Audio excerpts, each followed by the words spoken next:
This is a two-part video. Be sure to stay to the end for all the main takeaways. Smarter, Faster, Better: The Secrets of Being Productive in Life and Business by Charles Duhigg. Chapter 1. Motivation.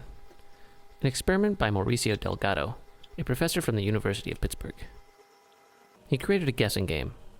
Half the time, participants were allowed to make their own guesses. The rest of the time, the computer guessed for them. As people played, Delgado watched the activity in the striata of their brains. When people made their own choices, their brains lit up. They showed the neurological equivalence of anticipation and excitement. But during those rounds when the participants didn't have any control over their guesses, when the computer made the choice for them, people's striata went essentially silent. It was as if their brains became uninterested in the exercise. What's more, when Delgado asked the participants about their perceptions of the game afterward, they said they enjoyed themselves much more when they were in control of their choices. They cared whether they won or lost. When the computer was in charge, they said the experiment felt like an assignment. They got bored and wanted it to end. Motivation is triggered by making choices that demonstrate to ourselves that we are in control. The specific choice we make matters less than the affirmation of our control.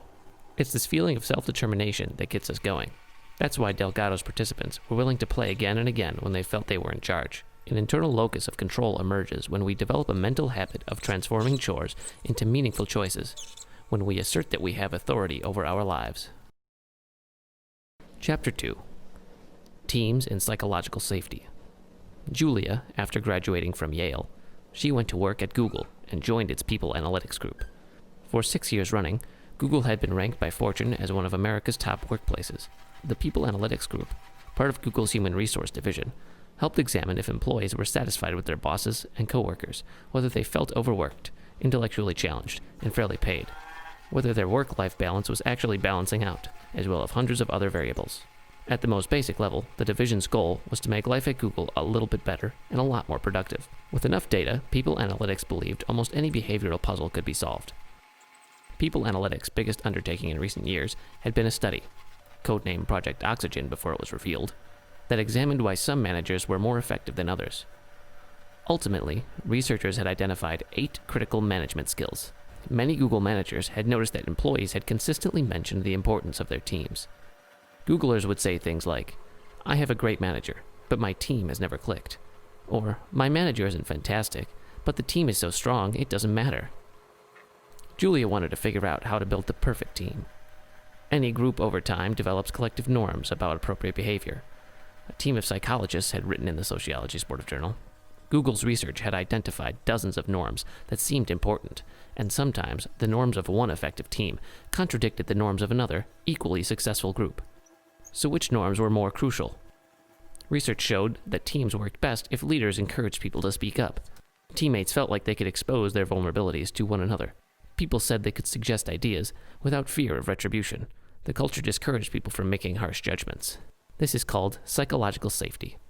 Psychological safety is a shared belief, held by members of a team, that the group is a safe place for taking risks.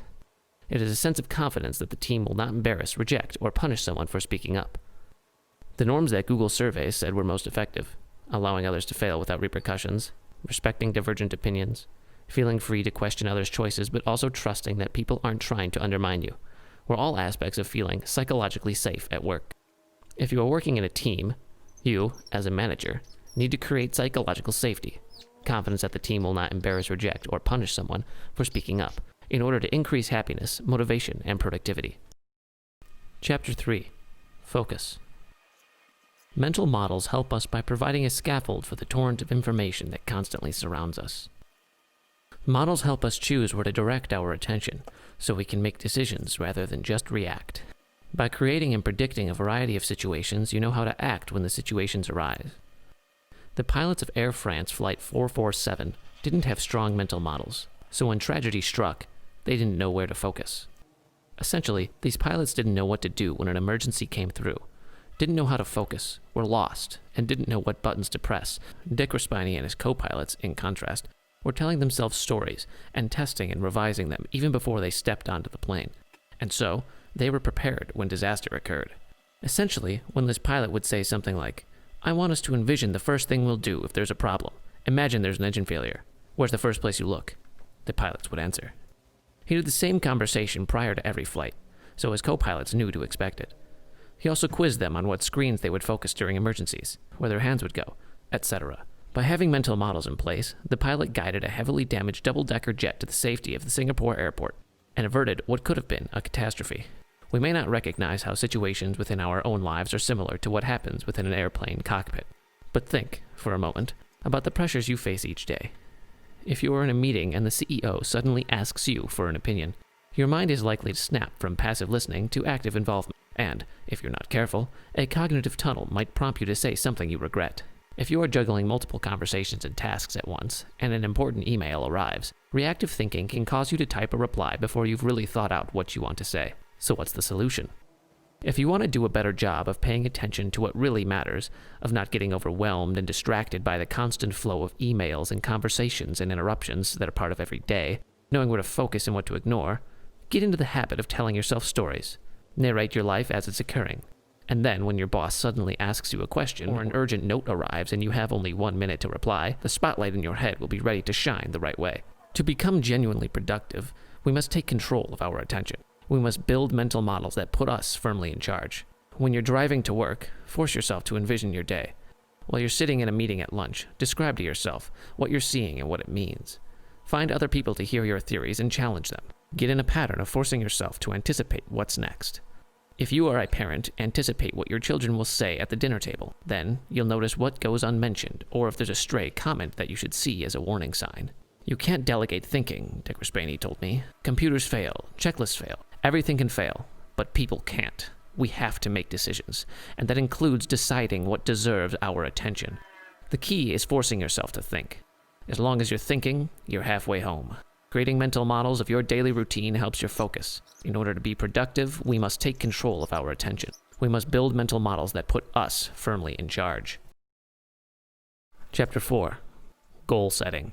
In the 1980s, General Electric executives had developed a system of so-called SMART goals that every decision and manager were expected to describe each quarter. These objectives had to be specific, measurable, achievable, realistic, and based on a timeline. In other words, they had to be provably within reach and described in a way that suggested a concrete plan.